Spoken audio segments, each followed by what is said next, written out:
Hi అండి, నమస్తే, స్వాగతం సుస్వాగతం మన ఛానల్ సుజాత హెల్త్ కిచెన్. ఈరోజు మనం బ్రెడ్ మలై టోస్ట్ చేసుకున్నామండి. ఈరోజు మా ఇంటికి బుజ్జి బుజ్జి చేసి వచ్చారండి. మా మనోడు ఫ్రెండ్స్ అందరినీ తీసుకొచ్చి ఇంట్లో ఆడుకుంటామని చెప్పారండి.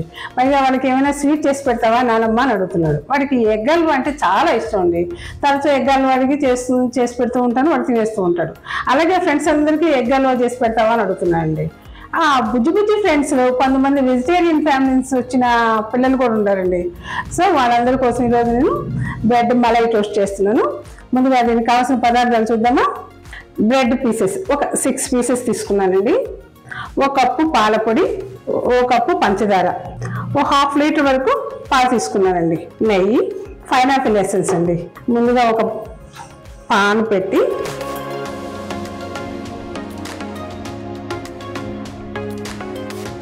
ఒక కప్పు నెయ్యి వేసానండి. ఈలోపు మనం ఈ బ్రెడ్ని కట్ చేసుకున్నామండి. ఈ బ్రౌన్ పార్ట్ తీసేసి 4 పీసెస్గా తీసుకున్నామండి.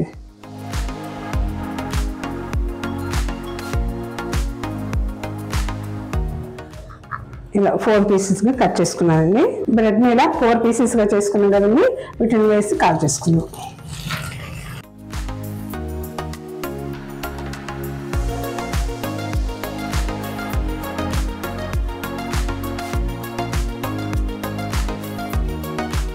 మొత్తం ఇలా కాల్చుకున్నామండి. అన్ని బ్రెడ్ పీసెస్ అన్నీ ఇలా రోస్ట్లో చేసుకున్నానండి. నేను పక్కన ఉంచేద్దాం. మరో పాన్ పెడుతున్నాను. షుగర్ వేస్తున్నాను. 1 కప్పు పంచదార వేసాం కదా, 1/2 కప్పు వరకు వాటర్ మిక్స్ చేస్తున్నాను.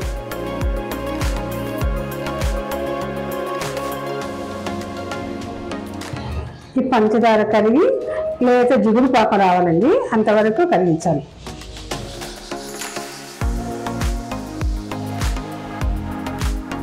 ఇలా లైట్గా జిగురు రావాలండి. మనం రోస్ట్ చేసుకున్న బ్రెడ్ ముక్కలు ఇందులో వేసేద్దాం.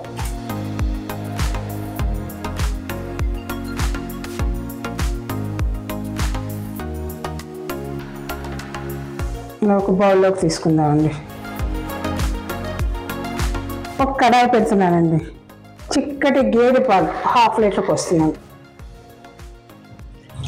కోవా కోసం అండి, మీగడ కట్టకుండా కలుపుతూ ఉండాలి. 1 కప్పు పాలపొడి,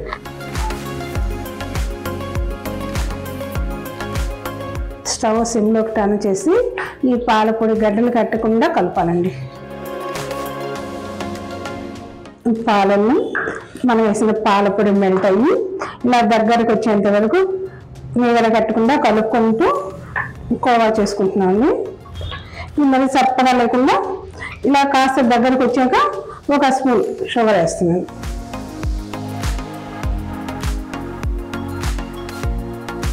ఒక స్పూన్ నెయ్యి కూడా వేసుకున్నామండి.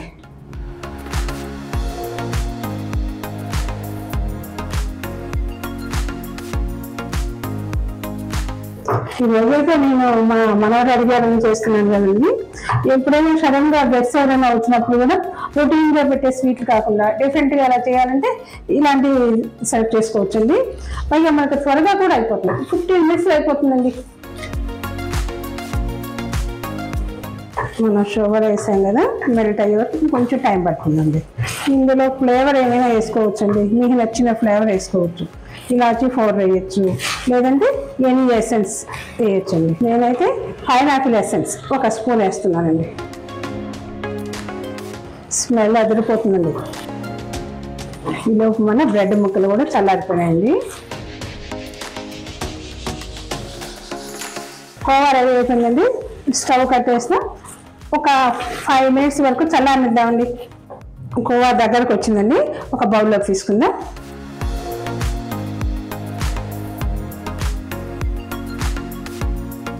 ఈ కోవాని బ్రెడ్ పీసెస్ మధ్య పెడదాం. 1/2 స్పూన్ తీసుకొని హాఫ్ స్పూన్ తీసుకొని ఇలా బ్రెడ్ పీస్ పెట్టండి. చూసారా,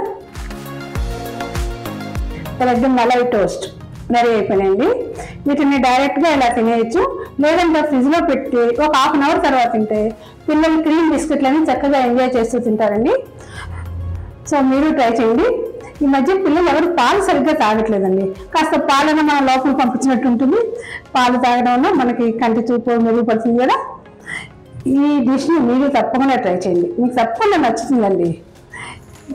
చెప్పుకున్నాం కదా, గెస్ట్ ఎవరైనా వచ్చినప్పుడు కూడా క్విక్గా ఏదైనా కొంచెం డిఫరెంట్ స్టైల్లో స్వీట్ చేసి పెట్టాలంటే ఇలాంటి స్వీట్ని ఎన్నుకోవచ్చు. ఈ వీడియో పట్ల మీ అభిప్రాయాన్ని తెలియజేయండి. ఈ వీడియో నచ్చినట్లయితే లైక్ చేయండి, షేర్ చేయండి, సబ్స్క్రైబ్ చేయండి. మరో హెల్తీ డిష్తో మీట్ అవుదామండి. అంతవరకు బాయ్ అండి. Thank you watching for my video.